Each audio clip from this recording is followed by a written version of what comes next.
Chapter 3 Season 1 is often highly regarded as being one of the best seasons of all time, with most people putting it in their top 5 season lists. However, the unfortunate truth is that this season is far from perfect and presents itself with many of the common tropes that sneak their way into these seasons to ruin the game. Like most players, I was very excited to drop into a new chapter after a long 2 years of inconsistency that Chapter 2 had to offer, and I was very disappointed with how Epic decided to execute this season specifically, but more importantly, the entirety of Chapter 3. A lot of these changes to the game ruined the experience of playing the brand new chapter and tainted this season for me, and I hope by the time I'm done with this video it ruins it for you too. Naturally, if you don't agree with me, you're just wrong, but to help you understand where I'm coming from with my hatred towards this season, you first have to understand that I base these season reviews off of 3 main categories: map changes, loot pool, and overall content / quality of life changes. If you're disappointed that I'm not making a video on a different season, or that I didn't agree with your idea of what makes a good season, make sure to blame these people for requesting this review. I will be making a 4-part series on Chapter 3, as this is only part 1. In the end, I plan to explain how Chapter 3 is the worst chapter of all time.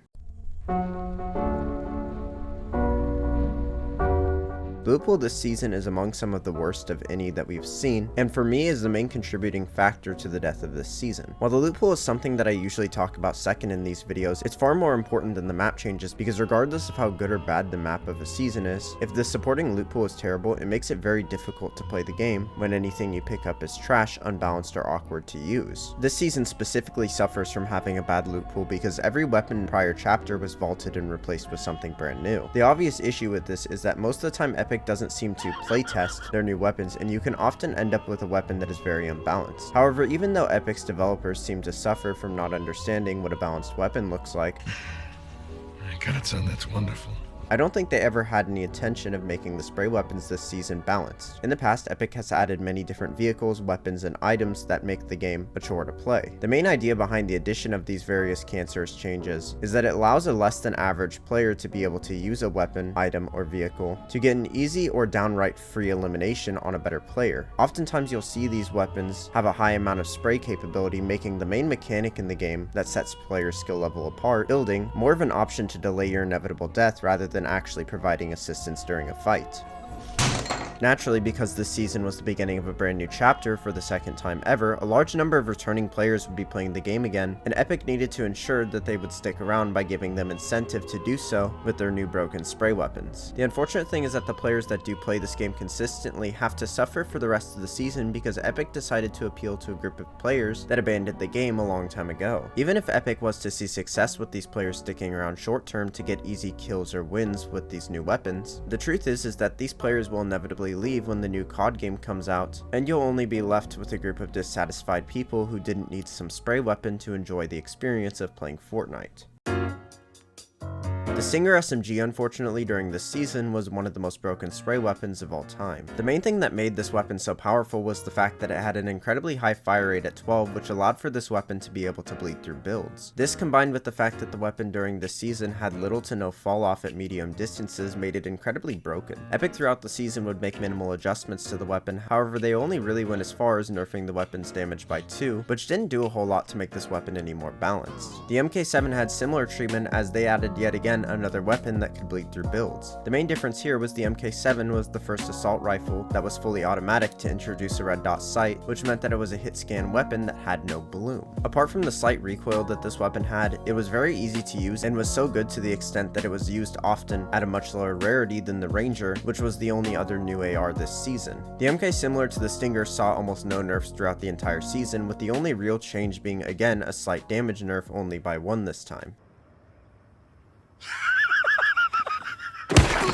Now, if Epic decided they were going to change things up a bit by making it so that all the new weapons in the game were very powerful, I might have understood that they were trying to go for a different approach than they have in the past with these loot pools. The issue is that they went for having incredibly broken spray meta weapons and nothing else. The shotguns, the pistols, and the new sniper this season are all very garbage weapons for one reason or another. The Striker Pump shotgun is essentially a terrible pump that on the launch of this season was debatably one of the worst pump action style weapons they had ever added. Because of its incredibly low damage, this weapon weapon throughout Season 1 of Chapter 3 was completely unusable at lower rarities. Not only did this shotgun do low damage, but at launch it had a slower fire rate than the pump at 0.6 compared to 0.7 fire rate of the pump, which made it incredibly awkward to use in fights. They would later in this season slightly adjust the striker's fire rate to 0.65, which made it less of a headache to use. However, unlike the damage adjustments to attempt to make the spray weapons more balanced, light work, no reaction, this shotgun would see no other changes throughout Season 1 despite the fact that it desperately needed them. Similar to how the striker is a significantly nerfed pump, the auto shotgun functions as a nerfed tactical shotgun, with the main difference being that this shotgun did less damage than the TAC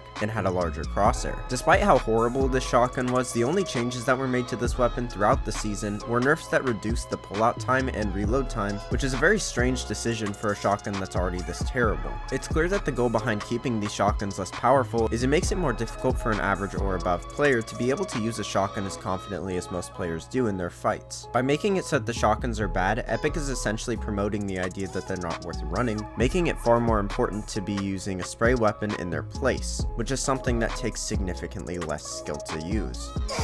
The lack of players that would run any shotgun this season contributes to the statement that this is one of the heaviest spray meta seasons of all time. Despite all the negativity that I've talked about when it comes to this season, there is one thing that most of you are telling me set this season apart and made it fun, which is the Spider-Man mythics. I can agree that the Spider-Man mythics were a very fun and satisfying rotational item to have in the game for public lobbies. The problem with this item stems from the fact that Epic decided it was a phenomenal idea to allow these weapons into the arena playlist despite the fact that they didn't fit into it, which ruined the experience for comp for a lot of players during Season 1. Now of course these mythics were eventually nerfed in arena from their staggering 80 uses down to 20.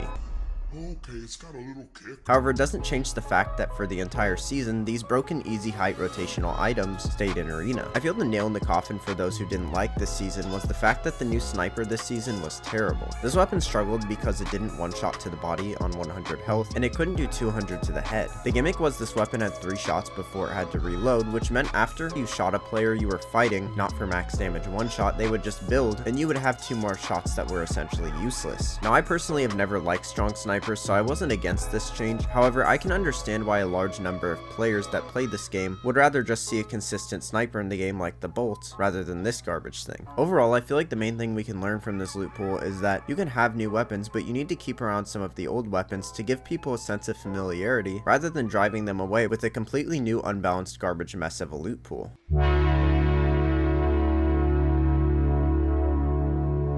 The map this season is something I really can't complain about, as it's a map that has some very solid locations that introduces returning and new ones as the season progresses. It's really unfortunate because this season had all the potential in the world to be one of my favorite seasons of all time just by the standards of the map alone. However, it failed so abysmally with the loot pool that it makes it very difficult for me to say that this was a good season. These POIs are perfectly placed, with all of them being very strong locations to land. I would say out of the new POIs, the only one that I would consider to be bad is Camp Cuddle, and even then you can make the argument for this being a decent POI because of the fishing holes. I honestly think the main issue I have with this map is that it's a little too well developed for a Season 1 map. The Chapter 1 Season 1 map is very boring by design, but slowly improves upon itself over the course of 10 seasons to become this chaotic, colorful map. However, with the Chapter 3 map, it doesn't really have the opportunity because it's kind of already perfect. This doesn't necessarily mean that there aren't good changes that can be made, but if the later seasons in this chapter show us anything, it's that the map peaked in Season 1 and only got worse afterwards. The problem is I think Epic's hand was forced a bit when it came to making this map, because they had provided us previously with 2 years of a lack of map development that by the end of the chapter left a lot of people wanting an interesting map, which meant that if Epic wanted to keep people on board, they were going to have to ramp up the map design for their Season 1 maps. The outcome of this is that after Season 1, it's far more difficult to create good or meaningful map changes because your map already peaked with the launch of the chapter. This doesn't mean you have to make a map that is bad in Season 1, but leave areas to improve and add new significant changes as the chapter progresses. The Chapter 4 map, despite the fact that it looks very intense similar to the Chapter 3 map, does this significantly better because it improves the map every single season. Overall, I don't have much that I dislike about the Season 1 map for Chapter 3, and it's really unfortunate that the rest of the changes made during this season couldn't have matched the map changes in their excellence.